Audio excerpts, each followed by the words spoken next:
જીવનની અંદર સુખી થવું હોય તો આ ત્રણ વસ્તુ તમારી પાસે હોવી જોઈએ. ત્રણ વસ્તુ તો તમારે રાખવાની જ.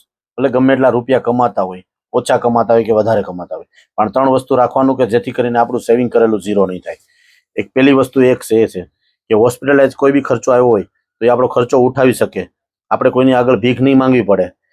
એટલે એ સિચ્યુએશન આપણે જોવી નહીં હોય, એવો સમય આપણે ન જોવો હોય તો એની માટે એક મેડિક્લેમ રાખવો જરૂરી છે. બીજી વાત, એક ટર્મ ઇન્સ્યોરન્સ. ટર્મ ઇન્સ્યોરન્સ એટલા માટે કહું છું કે આપણે પરિવારની અંદર આપણે કરતા હરતા એક જ વ્યક્તિ હોય, એક જ વ્યક્તિ કમાતો હોય, એના ઉપર આખો પરિવાર ચાલતો હોય. એ વ્યક્તિ વયો જાય તો આખો પરિવાર હેરાન થઈ જાય છે. તો આ પરિવારને હેરાન નહીં થાય, દુઃખી નહીં થાય, છોકરાઓનું ફ્યુચર બગડે નહીં, એના માટે હું એક જ વસ્તુ કહું છું કે ટર્મ ઇન્સ્યોરન્સ રાખવો જરૂરી છે. ટર્મ ઇન્સ્યોરન્સ 25-50 લાખ કરોડનો, 2 કરોડનો જે પહોંચી શકતા હોય એટલું પ્રીમિયમ ભરીને એ પ્રમાણે ટર્મ ઇન્સ્યોરન્સ રાખવાનો.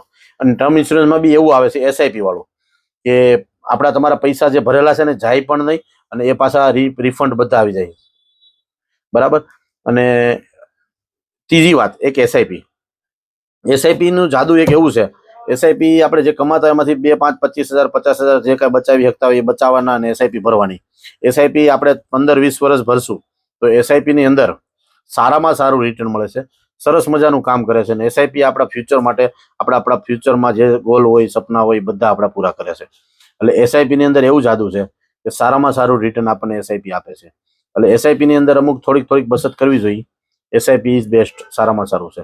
એટલે જો આવું ને આવું કઈ ઇન્સ્યોરન્સ, એસઆઈપી વગેરે, ટર્મ ઇન્સ્યોરન્સ છે, મેડિક્લેમ છે, કઈ બી કાંઈ કામ હોય તો જરૂર અમારો કોન્ટેક્ટ કરી શકો છો.